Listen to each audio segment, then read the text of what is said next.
Whoa, it works. And it's a little lopsided. I feel like it's more me. Well, if you get up and make that fall again. Oh, I won't do that then. I just want to remind people that the camera adds 10 pounds. I'm actually 110. Wow. So it almost has like 40 or 50 pounds. You want to take it back? Or do you want this to be a good podcast today? I want it to be really shitty. I want people to not listen. Okay. We just got back. Well, I was going to say, hey, sorry we didn't post on Friday. Yeah. You know, life gets busy. Lifed. Yep. We thought we were going to have enough time, and we didn't.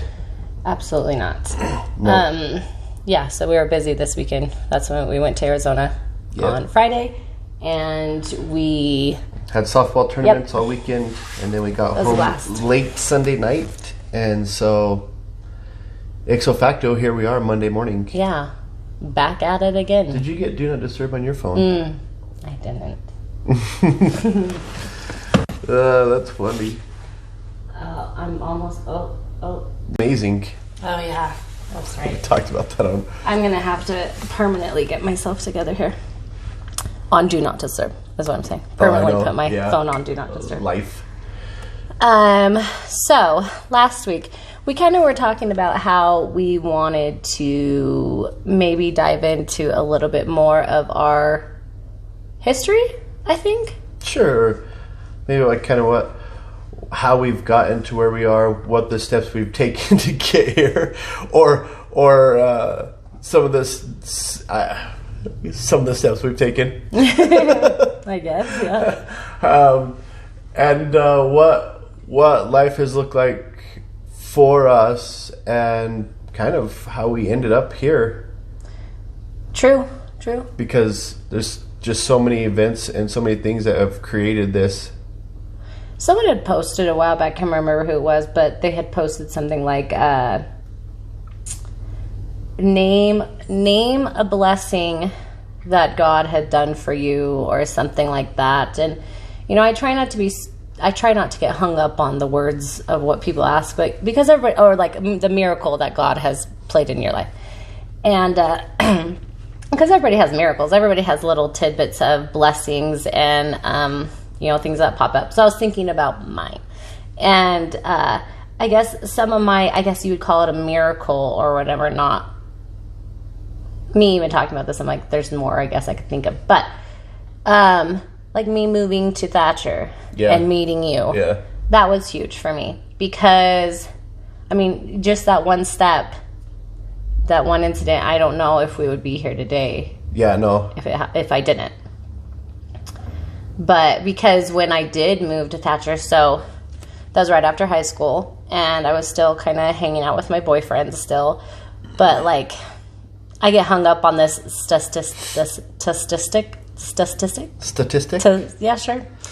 I get hung up on it, but it is 80% of people or women or men, whatever, that have a baby out of wedlock have a second baby out of wedlock. Oh, wow. Yeah. That's what I've heard. I can't tell you where, why. I'm pretty sure my counselor told me this. It was a fear tactic, if anything. Yeah. And it halfway worked because I was still sexually active. I just was scared it was going to happen. So, but anyways, I remember when I did move, that was a big part of it because I was still seeing my boyfriend at the time. I still wasn't supposed to be seeing my boyfriend at the time. And I felt like if I stayed in Mesa, I would have probably ended up getting pregnant again. Probably so. So I think that was the big reason I left Mesa and went to Thatcher. Sure, absolutely. You know, because that temptation was so hard. That sexual urge. I know. I had to quit going to high school because it was just too much. It was too hard for me to not want to. What? Go have sex with my girlfriend again. Were you ditching school to have sex with your girlfriend? No, just seeing her every day. Yeah. Because after my parents found out that I got drunk before school that one time, and then they pulled me out of school, I was out of school for a week, and then I went back to school, and I wasn't going to be able to play football for like, I don't know. Why? Because was that school rules or your parents' rules? Yeah, it was school rules. Okay. Because my parents had to go tell the school too. That you got drunk? Yeah. Really nice of them. Yeah. We need to tell everybody. You know what? I'm going to blow this up. And so I was out of school for a week, and then they're like, hey, what do you want to do? You could go to college, get your GED, you can go back to school. We don't care, whatever you want to do. I was like, no, I think I want to go back to school. And so I went back to school, and it was like, I'm over this. I can't even play sports. And you can't have sex with your girlfriend. And then, then she was there just tempting me. and so... showing her shoulders. Oh, it was so hard. And then, I was like, okay. And so I abruptly dropped out again, and then went and got my GED. And I worked in grants for a little bit, but then that's when I went to Thatcher. Shortly after that. Okay, but it would have had to been... It would have had to been after we graduated. Yeah, because I didn't get there until September, and I met you... I must have went and worked at our family company for the rest of that year until after graduation. Because I thought I could have walked if I wanted to, but I was like, nah, I don't want to walk. Oh, walk to graduate. Yeah. It's like they're going to make you walk to school. No. So I don't remember... I don't remember what happened, but that's when... Todd was working down in Thatcher, and I was like, I'm going to go. He had a job, and he was going to, I could work at framing houses and stuff like that. And so that's what took me to Thatcher. Okay. And then our mutual friend introduced us together. Yeah, so here I had left Mesa, left my boyfriend. I wouldn't even call him, I don't know. I look back at that time, and I was so chicken shit. You know what I mean? I was just so chicken shit. Because the thing is I did love my boyfriend. As much as I knew what love was. Yeah, right? You know what I mean? We weren't paying bills, so it was an easy love. Right? We have no responsibility. Disney's love story. It's so amazing to see that Disney just... He drove up in his Daewoo and took me off into the sunset. You know what? And they never show bills on Disney. I don't see Aladdin. Oh, I do see him still bread, though. That's true, I guess. Yeah, kind of. We remember. Yeah, that's the whatchamacallit story. One step ahead of the hit, man. But yeah, so I did love him, and I would have stayed. I look back and I'm like, I would have stayed if it was acceptable. Yeah, I would have, and I would have lived that life. If it was acceptable, I don't know what would have happened if it would have still been, but for what I knew, I loved her. Yeah, and so I left, not wanting to get pregnant for, I had an 80% chance. It was really high. The odds were not in your favor. And condoms weren't a thing. So, because if I used a condom, that meant I was sexually active. But if I just didn't, that meant I would kept on having accident incidents of me being sexually active. That's so bizarre because it's like, it's not really fully accepting. I know. I look now and I'm like, if my kid ever thought that it would be okay to play Russian roulette while having sex, even if you are active or not. They have a gun having sex with them. But, so anyways, I went to Thatcher. I met you probably the first month I was there. It must have been, yeah. Mm-hmm. It seemed like you'd been there forever. You knew everybody. Well, yeah. I'm just a real social person. Hey! It's Mary! I did wear big old flowers in my hair. Oh, that's cute. Yeah, I guess so. But I was kind of macking on our friend's roommate at the time. And so we were kind of hanging out. But I remember you came into my house that I was living at. And I just was smitten from the second I saw you. I don't know if it's the same for you, but... Oh, really? Well, yeah, because you said mean things about me. So I don't know your true feelings about how that went down. It's crazy. I feel like you're just a lover in general. Like, you could fall in love with anybody. I think you're smitten by everybody, no matter who it is. I don't know. We freaking hit it off because we went to the dance that first night. Mm-hmm. And had a blast. What was that first night? We had a freaking blast. Yeah, so we went to the church dance at the Institute.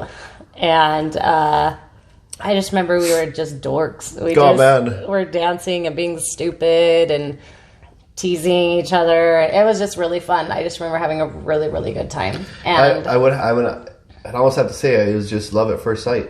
It kind of was. I mean, we almost just were kindred. We're so just. Yeah. I mean, I wasn't nervous or like insecure or weird or whatever. I don't know.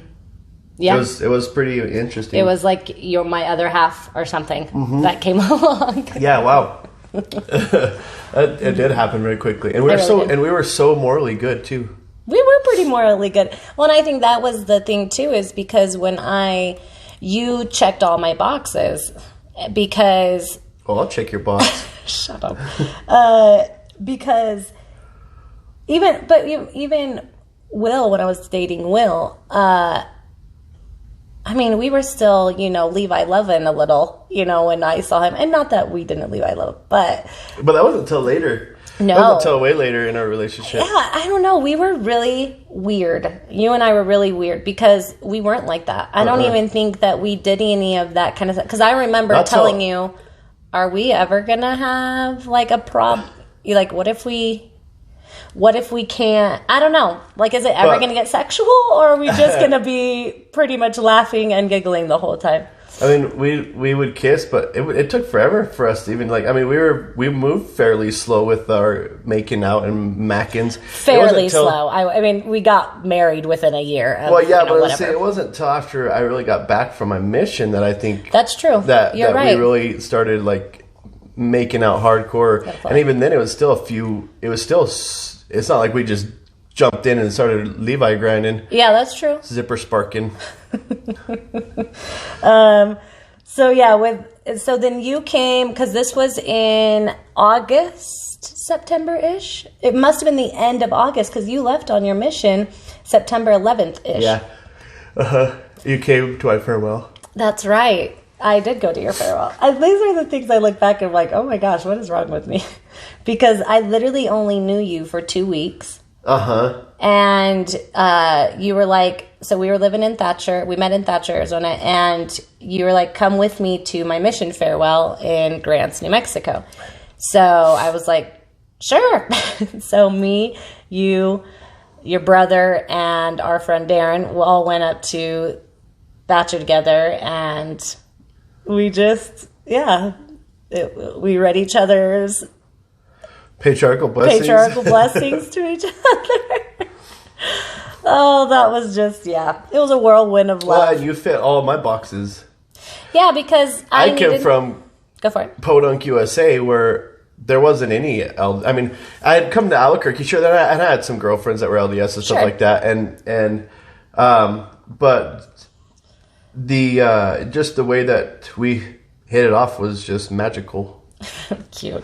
It was quite magical because what's funny is I would always say you just kind of fit all of my criteria of a husband that I mean, like my family would accept. You're Mormon, going on a mission, all of those things, and so you kind of fit all of my boxes that I could be with. But what's funny is I look back and I'm like, it's not that Will was Nobody a Mormon, did, So like you're saying, like there was other people that fit the boxes. I don't know why, just with you, it felt like the one has come, Yeah, for some reason. Yeah. And I didn't even think of it like marriage. I don't remember thinking marriage at the time. No, maybe. I don't know. I remember I left a voicemail on my mission for you. Oh my God, I think I listened to it a million times. And you had to play it for your mom. Yeah. Mom, this is your future son-in-law. Yeah, I told Mom, this is your future son-in-law, listen. And I read you. That should have been red flags. Stage 5 clinger. So. Turn and run. Turn and run.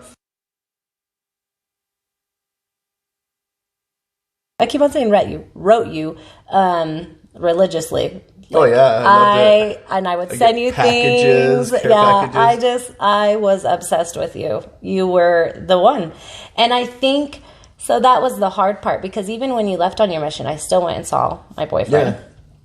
Because, here we had a baby together. There's so much history with that relationship. And even the other day, I saw a picture of him on somebody's Facebook. And I don't know. I just wonder, because I wonder how he is, I guess. I wonder what his perception of all of that is. Because I felt like, because when you came home from your mission, it was like, yep, I just was like, he had called me, I never answered. He wrote me, I never responded. And I just had to cut it off because I did love him so much, and I did care about him deeply. So, but you were my savior. You know what I mean? Yeah. Like, you were the one that was going to take me to where I needed to be, which was the temple. Which was here. which is here. Which was the temple at one point, and now it's extremely not. Yeah. But, yeah, so I always look at that relationship, and I do feel bad, and I would love to get his perspective on it, because, I don't know. Well, because my side... when she came into town a couple of years ago, we talked about it, and she was like, I always felt like there was no way that our relationship could have went anywhere because of your religion, because of the way that you were raised and your beliefs and things like that. And there wasn't any way that relationship would have went anywhere, because that wasn't an acceptable relationship. It wasn't, it was, the Rumspringer of my high school years or whatever. And then as soon as I go on a mission, that's what cleans me up or whatever, and then I come out squeaky clean on the other side, and then I never turn back or think back about it. Yeah. And it is interesting just to see how it's just, there's so many expectations, and it was so interesting because I wanted to have a girlfriend so bad. I mean, and even in 6th grade and all from my childhood, I wanted a girlfriend. I wanted to have a girlfriend and all of that. And it's just so crazy to see how our kids are. And I'm like, man, I was not even like that. Like, oh, no. I was chasing girls, trying to kiss them, or, I had a girlfriend that we'd go stand on the playground and I'd put my arms around her. Mm-hmm. Oh, yeah. It was a big part of my childhood. Boys. If someone touched my hand, I would get a boner. Like, I remember we were at, I don't remember who it was. We were at a bonfire in Grants, and maybe 8th grade or something, and we were running around doing something like holding hands like in a chain. And I remember that. I don't remember who the girl was. I got a boner. I had to stop and I act like I fell or something because I was getting turned on. I mean, any sort of like almost anything close was like, oh boy, here we go. Like I would never. I'm not like a weirdo that like, oh, it happened again. I would just get boners. Yeah, like well, that's crazy. what I was going to say, though. But, I mean, I don't think that's too out of the normal realm, because I've heard stories of some of my friends in college, their boyfriends would, have accidents. Yeah, I wouldn't have accidents. Yeah. I wouldn't ever premature ejaculate. That's...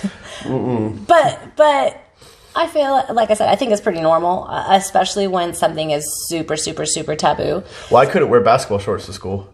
Oh, wow. Okay. No, I couldn't. Very. Oh, yeah. So, no. when do you feel like that realization happened? What? That you couldn't wear basketball shorts? Oh, I mean, 7th grade? 6th grade? I'm trying to think of my kid is 6th grade. Probably 7th grade. Like, just, flirting or whatever. Holding hands with somebody. Oh, just even holding hands was like, oh my God, this is amazing. Poor little innocent Mormon boy. But that's no different than I remember a boy put his hand. Like I said, I think it was 7th grade when I went to my boyfriend's house and he tried to finger me. So that's probably in the same place, same time frame. But yeah, I remember a time I was sitting next to this boy, And he put his hand like in my thigh, and I remember just being like, oh my gosh. Like, for boys and girls, it's so different, though. I didn't know that that's what that meant. Like, here, for me, it's just more like a feeling. I don't really have a physical reaction of a boner or something like that. So it's just different. So probably get a little tingly. A little tingle. Sure. Oh, but yeah, I was the same way. I was a lover, and I always wanted a boyfriend. All my friends had boyfriends. We were all pretty boy crazy. Oh yeah, and you know, I had friends that had girlfriends for years. And like, you know, and their parents they all enjoyed their boyfriends and girlfriends and stuff like that. And for me, it's like, that wasn't an acceptable practice. Yeah. No, it wasn't an option. Yep. So I had to keep hide all my stuff, keep all my stuff a secret, try not to get caught. I remember I got caught a couple times at her house just hanging out after school. Her dad would stop by. Her dad was a delivery guy for UPS, and so he was always out about, and that's a small town, so I'm sure he drove by the house or drove by the street pretty often, and yeah, I'm sure it wasn't an accident that he happened to drive by that one day that I was there, but he knew it was up. Yeah, but I wasn't allowed to be at their house without them there, which obviously I want to, hey, even like Paige having or when Piper had the friend over. Her friend's boyfriend was over. I'm like, no, get out of the bedroom. Come out here. You're more than willing to stay. But here's my question. So here's my question with that. And that's what I had asked you the other day. So what's the difference of our daughter with a girlfriend in the room and say they're lesbian? What if they're doing the same thing and you have no idea about it? And so that's where my brain, I just try to think like, what's the difference? Well, I'm always trying to kick her out of her room when her friends are here. I understand that. I understand that. Yeah, I just don't like. I don't even like that. That bothers me to even have her friends over because I always kick her friends. Hey, get out and come play with everybody else, or come be social, or come sit and do it on the couch. But you just go in the room and just sit there and play on your phone, whatever. Yeah. And the door's shut. No, I don't like that. I get out and come be social. Yeah, so maybe for me, it's just maybe the verbiage of like, hey, we don't allow boys in girls' rooms. You know what I mean? Because in my brain, I'm like, well, what's the difference? Because there's girls that could be making out just as much. And that's the case too. It's the same thing. Get out, come be social. It's not, you're not going to, if you're going to be in a relationship with somebody, you're kind of in a relationship with my whole family. You're going to be a part of everybody, or you're going to be out and hang out with us because if this is someone you like, or if it's a friend, it doesn't matter who it is. I am friends with all of your friends too. Like, it's not like I don't enjoy your friends. It's not like we don't talk. It's, you know what I mean? I want to enjoy. I want to get to know all of them. I want to get to know all of you. Yeah, you don't just it's so. I don't know. It's just so interesting because I never felt. Oh, it was always so awkward to have a girlfriend over at my house, or like. Mine too. It was just really weird. And I don't like that. No, neither do I. Well, and that's the thing is, I never had, very rarely did I like people to come over to my house. My house wasn't, but what's funny is. My parents were great. Yeah, all my friends love my parents, Some of my siblings always had friends over.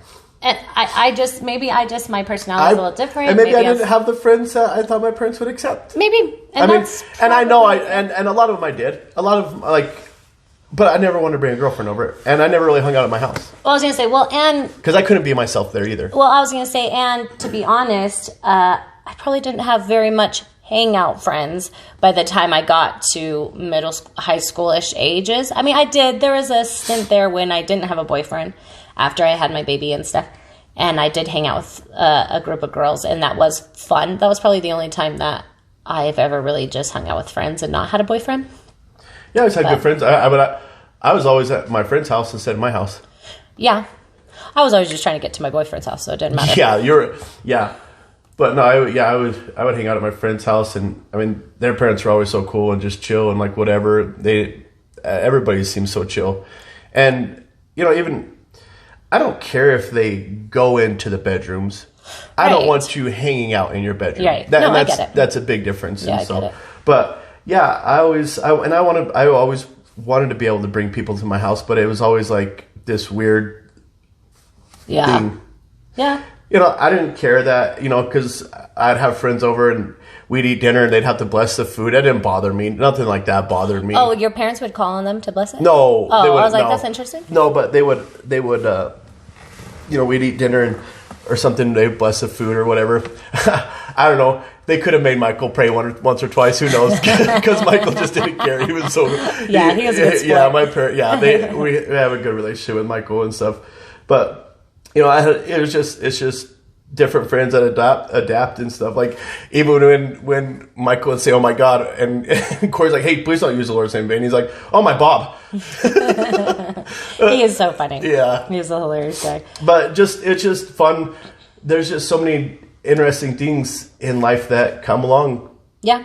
And my high school career was very interesting, and I wouldn't change it because I would love where I've ended up, and I'm really excited about, I mean, just the path that we've been on.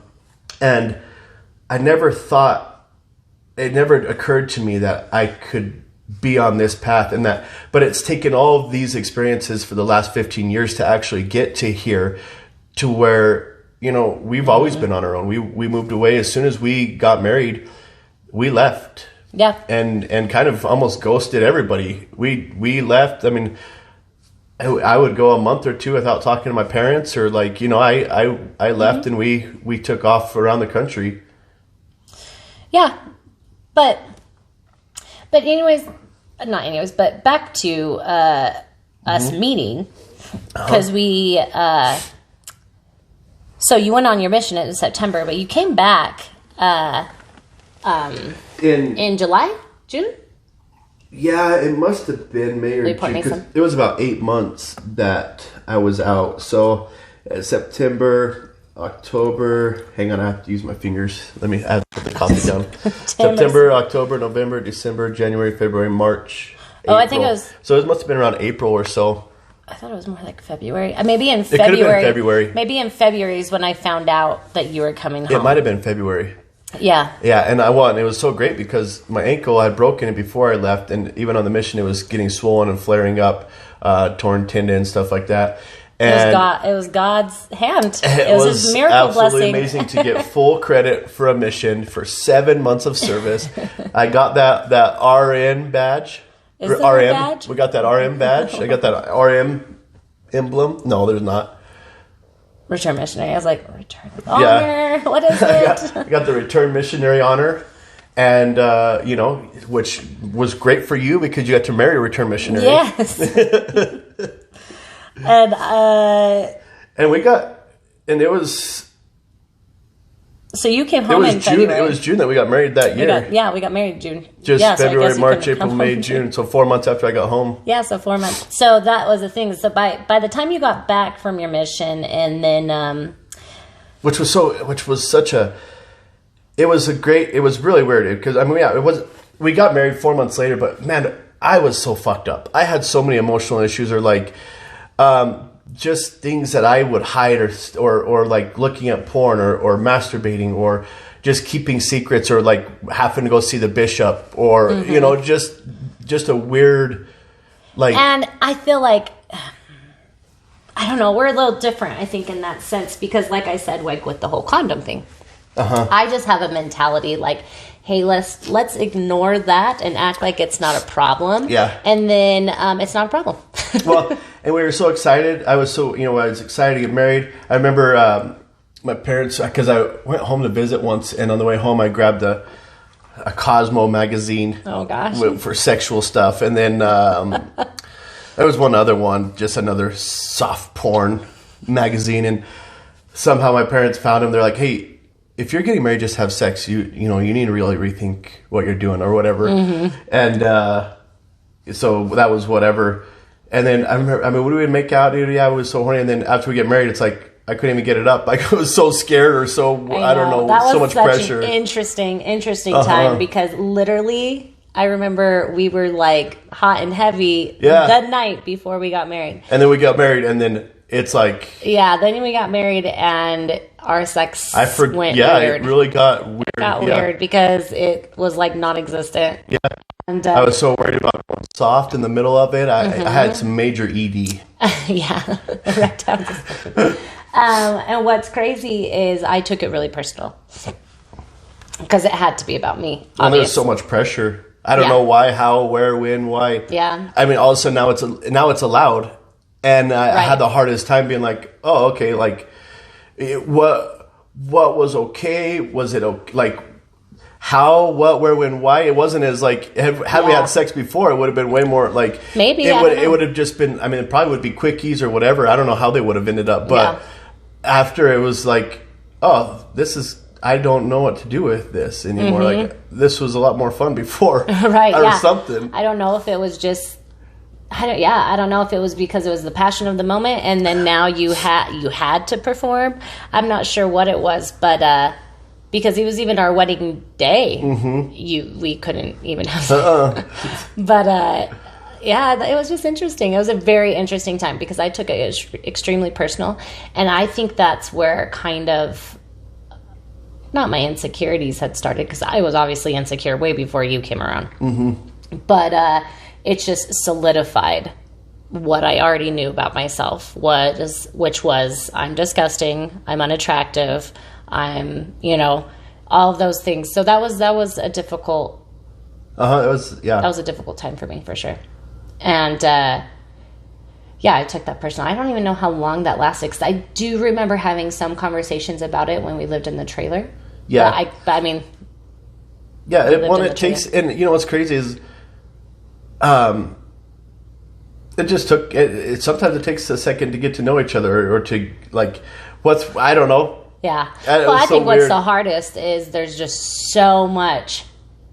I feel like for me, in the Mormon religion, it's like sex is a huge conversation. A roundabout way. Like... pornography, don't have sex, abstinence. You're constantly on defense in that religion. Like you're constantly trying not to do those things. Well, let me see how close I can get to it right.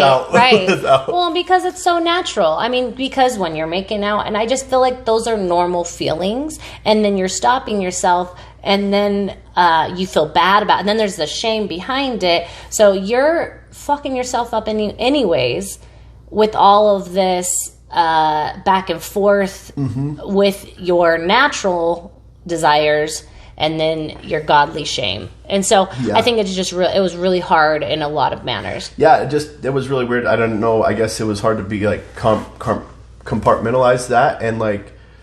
Right. It's just been interesting to...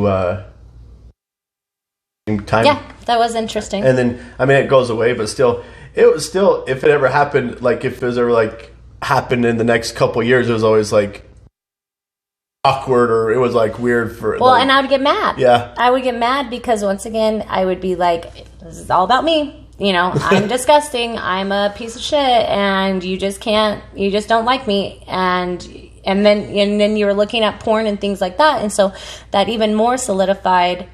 Well, what's crazy is, and what's interesting is the emotional mindfuckery of porn, and even what you tell yourself about it, or kind of like what you were taught what it is or how it was and what to feel about it, or like it the way that it is taught in that religion is really damaging to somebody. Because, like I said, we've had friends that got married for a year and then they found out and they got divorced. Well, that's what I was just going to say is I remember that conversation in the truck on the way home. I believe my mom and me and you were in the car. And we were talking about somebody that just got a divorce. And my mom was sitting here saying, like, oh, well, they were just looking at pornography and da-da-da-da. And I remember saying, like, oh my gosh, so heartbreaking. I would be devastated. Yep.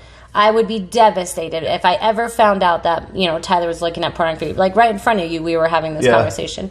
And little did I know at the time that was going on. And then it's like, and it's also like, well, I'll keep that under my hat. Yep, it's like, okay. Yeah, seriously. Because the fear of divorce or the fear of losing everything because of pornography is also really damaging. What they thought, what it is taught to be. Right. And I the thing is, for me, it's so hard for me to say, like, yes, I condone pornography. But I know that there's some people out there with a different story. Absolutely. You know what I mean? Like, with a different reality. I mean, there's a lady that I had met that her husband would get up in the middle of the night and spend hours and money on calls on the call, whatever's. What are those called? 1-800-SEX line. Sex chatting. I don't know. Yeah, sex phone calls. That would be difficult. That wasn't my reality. It wasn't like I was. It wasn't like you're like, hey guys, I got to go home and for a minute because I got to get my pornography fixed. Yeah. Well, and everybody does have a different story, but also, and within those stories, there's another story of maybe they're just, there's people that are really kinky out there. There's people that are really sexually driven. And not that it's wrong. No. Not that it because everybody has their own brand of BO. Right. Sorry, I was just going to say, but that's just the truth of it, because I come from a household that is very unsexual. Like, it's not promoted in any way, and it's actually looked down upon as embarrassing, disgusting, all of those things. So then when I get married, and now when I meet somebody else that's like, now I'm realizing that you're just more of a kink than I am, or you have more, your imagination of sex is a lot more elaborate than I have mine. A different flavor. I have this is whatever. Absolutely. And I have had to let go of take my guard down a little bit of sexual things, getting married, being married, because I'm realizing mine's not right.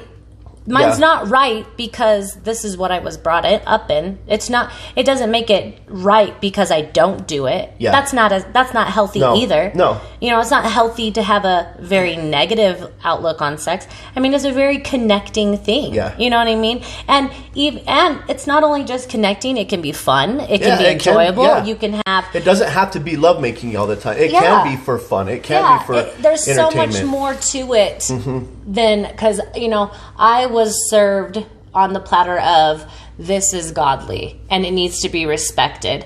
And it's like swimming. You can only do the freestyle because that's the more appropriate swim. But you can do backflips and belly flops and all these other things. You can actually have fun swimming. You know what I mean? And that's where I just feel like I just thought sex was this way and it was only for this thing. And now I'm gotten older. It's like, it actually can be fun. Yeah. It can be not so serious. Absolutely. And that's the crazy, and that's the fun part of it. And, and there are a lot of people, I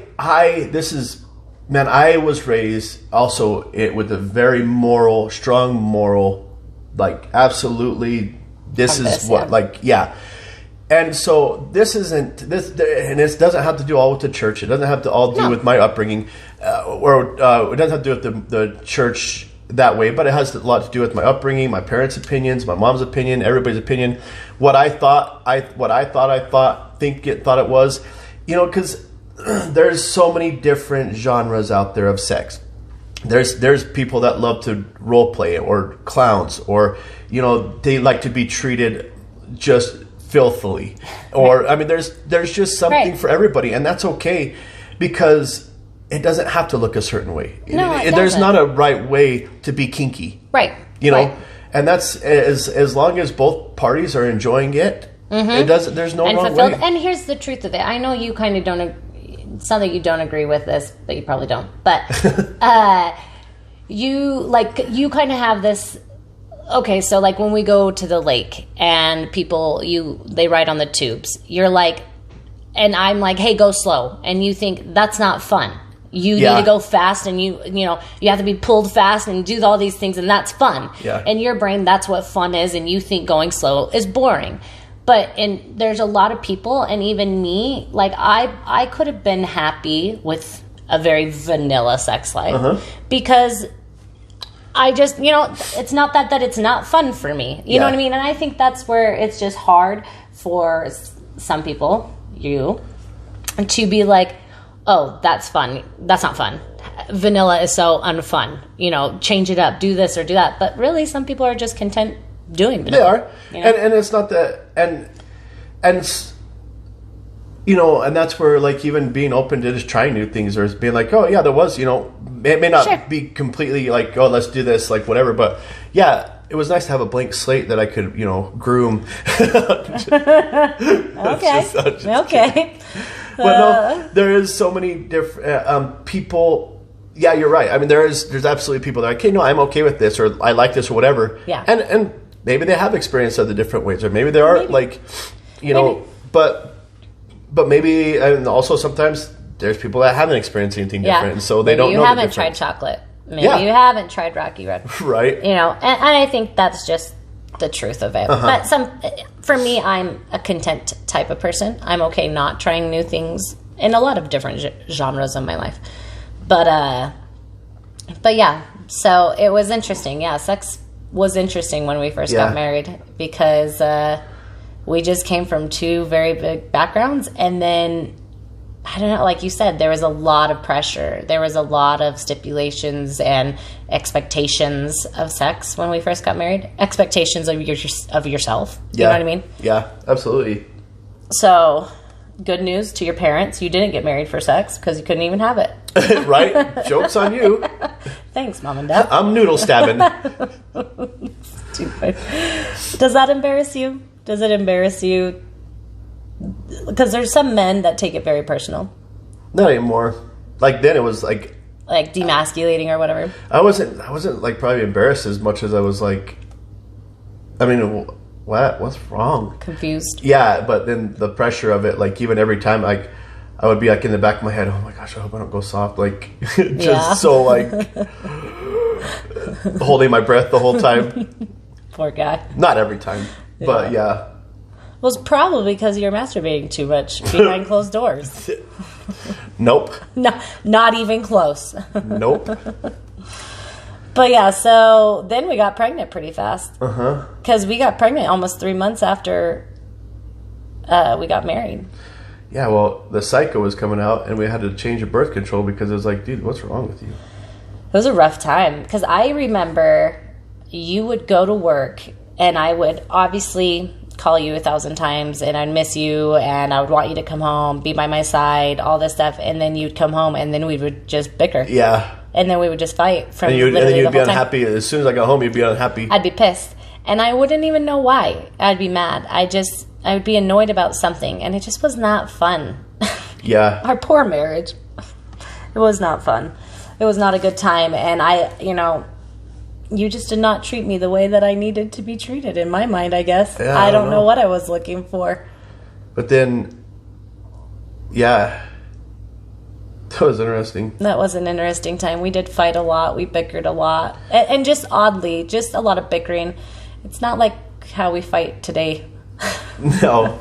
Today's a little more gross. Today's a little bit more personal. A little more aggressive. That's what you see. I told you. All that moving and squirming you do. Or you could not put it in the most don't move area. What? All right, there? No. I don't know. I don't know if it would get it. No, just turn it around. I don't know why you put it backwards anyways. Perfect. Nobody can live on the edge now. Oh, I know. I can finally put my knee up and expand. Enjoy yourself. So we got pregnant, had Paige. Had her in Thatcher. And then we moved. That's when we were going to go to Wyoming. We weren't sure what our plan was. And then we stayed with your parents for a little bit. And then you got accepted to Caterpillar. Yeah. So you went to... we moved to Albuquerque. Yeah, moved to Albuquerque. Moved to a little condo there. We were so smart. We were really, really, really intelligent children. We didn't know what the hell we were doing. Well, I wanted some instant gratification. Yeah. I wanted to be rich or whatever. Like, I didn't know there was bills to be paid and, like... It's so stupid. Like, responsibilities or when you buy something, you have a payment, and then you have to make you can finance anything, but then you got to pay for it every single month. Like that's Yep. You don't just there's nothing. You don't just go credit card it up and then not pay them back. Seriously, yeah. Oh, we were really, really dumb children. Oh man, yeah. Because when we left Albuquerque on that condo, we went to Mississippi or whatever, and then my parents kind of took care of it. They rented it out and then they sold it, and it was like, hey, thanks. We just completely dumped on them. Yeah, and didn't have a clue that yeah, I know. I look back you and own that house. What are you gonna do with it? Yeah. So stupid. Yeah, just so stupid. So then we went to Mississippi, and that's where things started taking a turn. Being on our not that we weren't on our own before, but Mississippi was like there was nobody really watching us, or we didn't have to look a certain way, and that's kind of when I think our let looseness kind of started. And then yeah, absolutely. I mean, we were still going to church. We were still going to church then, and that's where we first went to our strip clubs. That's when I turned 21. I had my first drink. And it was just like a super fruity cocktail of some sorts. And then we met our good friends Ken and Melanie. Oh yeah, that's right. That's when we met. So that's when that all started. I think that's probably when that all started. Is we met Ken and Melanie, our bestest friends that we now we had for 15 years almost now. Yeah. And I remember Melanie came out to visit Ken, and I just was starstruck. Yeah. I was starstruck with their relationship and how open they were and how okay she was with, I think they went to a strip club or something, and she wasn't insecure. And, I love Melanie, but like, she's a normal girl. She's not a supermodel where, that I felt like, how could you be secure with looking at beautiful women, have your husband look at beautiful women, and you feel like you're not a beautiful woman? You know what I mean? Yeah. And so they really changed they are the first couple in my life that opened my eyes to a relationship I really desired. Yeah, I really fell in love with their relationship and how they were with one another and how much they were open or honest with each other, and they did change. They allowed us to. It showed me that there was a way that we could have a relationship that had some substance. But what's crazy is, when we talk about when we first got married first met and stuff, it was like that. Yeah. It was super open and it was super fun, but yet you were doing, like I said, we weren't really sexually engaged, that we were still doing the Mormon things that I thought is what I wanted. So then when we got married and I saw true colors and you saw true colors, and I just felt like, we had been married for almost 2 years at this point, that it was getting to like, you weren't upholding what I thought you should be upholding, or you know what I mean? Like we weren't, I don't know. Yeah. So when we met them, yes, they changed my vision forever of a relationship. Yeah, absolutely. And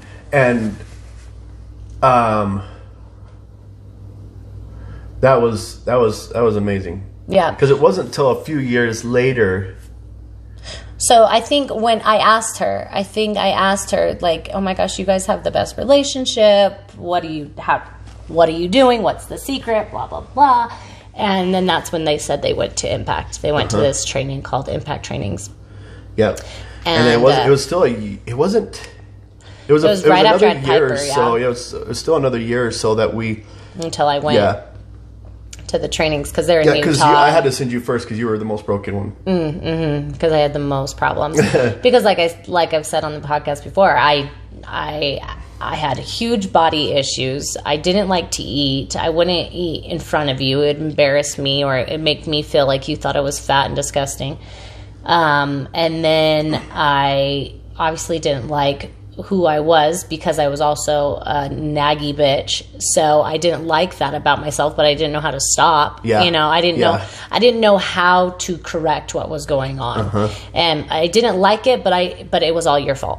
Yeah. If you would change, then things would have been great. You know what I mean? Yeah. And then I remember when you came back, how accountable and how like aware you were of how your role was, and you were so happy that I was almost instantly jealous of how happy you were, because you had let so much stuff go that all your expectations and stuff like that, and that you just loved me for who I was at that moment.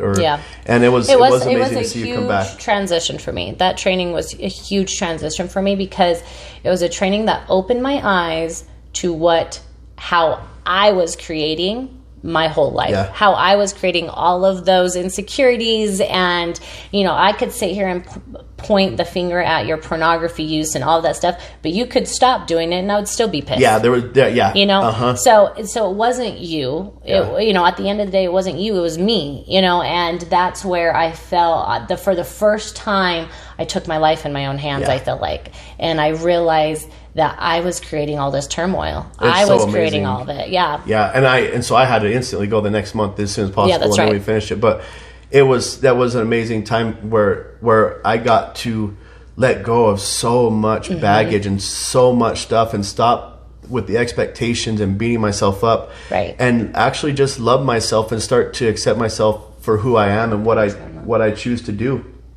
And it was so neat to just that's where our roles, that's where our lives turn. Oh yeah. That was a huge shift. Call it brainwashing, call it whatever, but I let go of so much expectations that, holy cow, I didn't know what forgiveness was until I went to that, and then I realized, wow, forgiveness is amazing. Well, and it authentically made me start loving who I was, and the uniqueness that I had to offer the world and to you and to my relationships and my children. And it really woke me up to the genuine amazingness that I had to offer. And that was the first time in my life that I even felt that. I mean, people get surprised by that when they knew me as a kid, and they're like, oh my gosh, Ellie, you're so outgoing. How could you ever have any... And I would hope now everybody's not stupid enough to think that somebody is on the outside may not be what's going on the inside. You know what I mean? Just because I look like Facebook here doesn't mean I'm Facebook on the inside. It's like, hey, everybody's got some turmoil going on. It was amazing to work on myself and to look at why the reasons were that I was doing things, and what's the deep-rooted issue here? What's the deep-seated issue? Or where in my life has this happened before? And man, and to just have a mirror held up in front of my face and to actually see to see myself and from an unjudgmental, from an unbiased place to look at it and be like, okay, well, this is how I'm going to change it, or these are, when this happens, I'm going to do something about it. And here's the truth of it. And I know a lot of people like to say that impact is the reason that we left the church and stuff like that, which is fine to me, because it probably was, because it opened my eyes to a different way of loving, of a different way of loving myself, of an accountable way, like the things I do that create what's going on in my household, how I look at things, how I conditionally loved you. If you are doing these certain things, my love was on complete conditions. And when I started realizing that the only true love is unconditional, are we close to final thoughts? we got. Okay, this is my final thoughts then. Once I found out that there's only one way of loving, and it's unconditional, it changed my life. Absolutely. And that's such an amazing thing, is because so often I've had conditions on things in my life, and that if I would do this, then this is what I would get. And then once I realized how unconditional life is, what an amazing journey it's been since then. Oh yeah. It has been. Final thoughts. Final, I guess. Well, I just joined yours. Oh, okay. Final thoughts are the limitlessness now of my life, and being and accepting who I am and who everybody is, and not taking it or making it about me. Is so amazing, because for so long I would get offended, or there would be problems, or there would be issues that I would make about me. And to truly unconditionally love myself and not judge myself or beat myself up because I did something stupid. Just accept it and learn and grow from it. Yeah. Is the amazing part. Yeah. So. Hey, episode 17. Oh, living cash way. Living cash way. I always love to introduce it. Bye. Like, let's do a...